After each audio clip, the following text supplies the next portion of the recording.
A lot of men can't even lift that much, and she only weighs 104 pounds. She's also sponsored by Gymshark.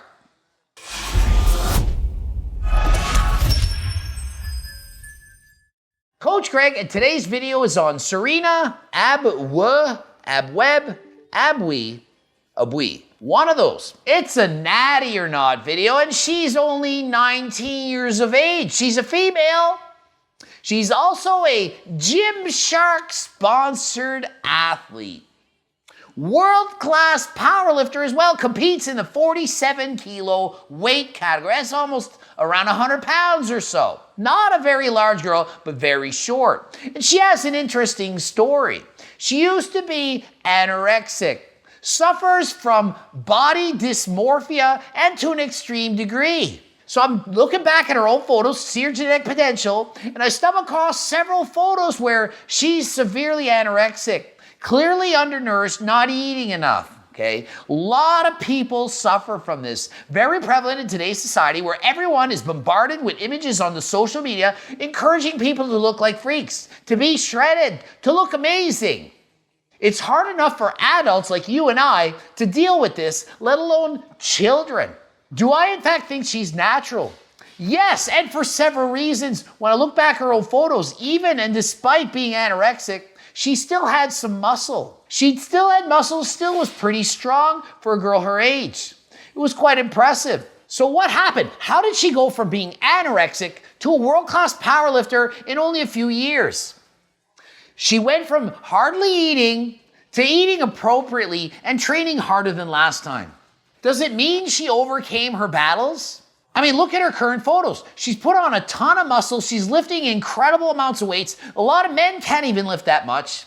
And she only weighs 104 pounds. She's also sponsored by Gymshark. The video could have almost stopped there because most athletes sponsored by Gymshark are not natty. But it's most, not all of them. There are a few who are in fact natural.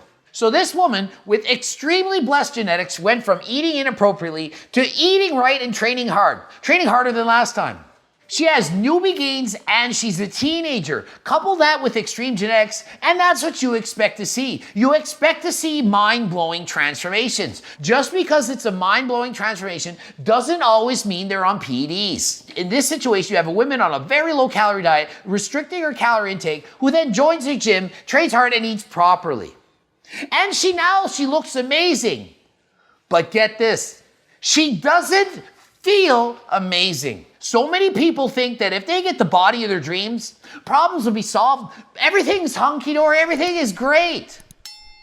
It's not the case. If you have problems mentally, inside, they are not going to be fixed by changing the outside.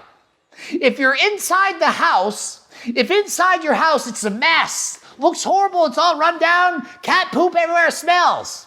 It's not going to get any better by putting on new shingles outside the house and a new roof. If the inside of the house is dirty and you clean the outside, you mow the lawn and everything, why am I swimming? So you can change the exterior, build massive muscles, get shredded abs. Doesn't help what's going on the inside. Let's see your story. Dealing with body dysmorphia is a real freaking thing. It's very common, especially in people who have dealing with eating disorders or people who go through rapid weight changes.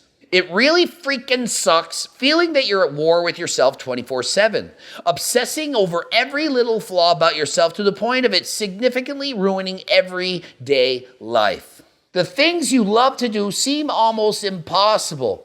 I can't even go to the gym most days when I'm feeling this way, and when I do, I end up breaking down in the bathroom. But I always try my best to pick myself up and use that anger and frustration to finish off my workout. If you struggle with body dysmorphia, you feel like there's an uncontrollable divide between your perception about your body and how your family, friends, and everyone else around you views you. This does not make you vain or self-absorbed. This is a psychological issue resulting from a variety of factors like irregularities in brain structure, trauma, criticisms from others, especially living in a society where we feel like we need to live up to this perfect standard in order to be loved and accepted, and being exposed to all of these perfect-looking people on social media. Exactly! And I mean, let's face it, she's a young woman, battled anorexia, trying to get out of it, sponsored by Gymshark, where everyone looks amazing. People are complimenting everything. Wow, look at the transformation. Look how good you look. Look how strong you are. Oh my God, you are so great. Look at you. And then you feel the pressure, well, I have to look this way. And then you start comparing yourself to other people. And she competes in powerlifting. Listen, sports that involve weight classes or are based on your looks have a huge dramatic increase in the amount of people that suffer from eating disorders. But is it actually the sport that caused this, or is it the fact that you have this problem that led you to that sport? A lot of people end up competing in bikini competitions and bodybuilding because they're already struggling with their body image. They're trying to find a sport they can compete in that will justify that extreme desire to look a certain way. It's not always that, oh, I joined the gym and got into competitions, and because of the competition, now I have an eating disorder. Oftentimes it's you already struggle with body image, and then you find a competition because you can justify being on that diet.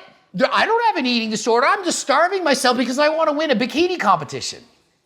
You had the issue already, and you decided to compete because you had the problem, and it masks it. It prevents other people from judging you. You're like, hey, I'm only 5% body fat because I'm competing in bodybuilding. Maybe you already had that issue. So it's hard to know what came first, the chicken or the egg. We don't actually know. But listen, if you are involved in one of these sports, 25% chance. That's a lot. Did a paper on this at university, studied this in detail. It is a huge issue in these sports. So if you have a problem, if you see it coming on, go get professional help now. Don't wait. Figure it out now. Only the day before that post talking about body image. Physique goals, to get as shredded as my skirt. Joke, kinda, sorta. Meanwhile, she's got bicep veins, great physique, looks amazing, sponsored by Gymshark. Other people are gonna see her and think the same thing. I wanna look like her. She's 19, how come she's so amazing? It leads to itself. It's a vicious cycle, one thing after the other. I just struggle with this for years, and it just seems like it keeps getting worse, and I hate to even talk about it because it seems like self-absorbed, but I don't know, it's really frustrating when you just don't like your body no matter what. Like, every time you look in the mirror, it looks like you're looking in a freaking circus mirror, and it just makes everyday tasks so difficult when you hate yourself and you hate the body that you're in. So she goes on to explain how hard it is to live when you don't like your body. You look in the mirror and you think it's a circus mirror. No matter what you do, you're not happy with how you look. It's not worth it. So many people are striving to have an unrealistic look that they can't achieve. Even if they can achieve it, they can't maintain it. What is my message? Halfway there. Enough is enough already. You're all trying to look too amazing. You're trying to lift up to an unrealistic expectation of how you should look. There's nothing wrong with trying to improve yourself. But when it comes to the point that you're not happy, it is not worth it.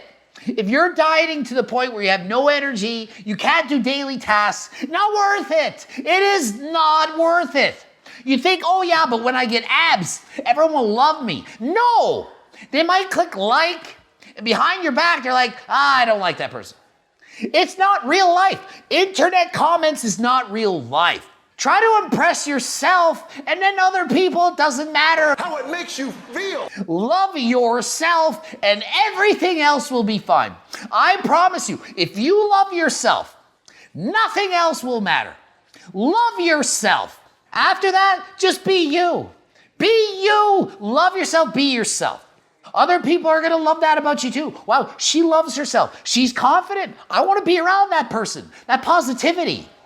You hate yourself. People around you will be like, I don't want to hang around that person. They're so negative all the time. It's something they look 5 times better than I do, and they hate themselves. Learn to love yourself. And yeah, I know it's not that easy. You can't just do it. Work on it. If you can't do it yourself, go seek medical professional help. No, I am not medical professional help. So that sums it up. She is in fact natural. Battling body dysmorphia happens way more than you think. And listen, If you are watching me or anyone else and you're triggered, just stop watching me. If you can't handle what I'm talking about, it just makes you in a mess. Just stop. I feel like I'm trying to help, but some people, I'm sure it's hurting people. So if you're one of those people, go somewhere else. I don't want to ruin your life. GregDoucette.com for coaching. Greg Doucette, IB Pro. Bloop it up 2 videos. And until next time, I'm out.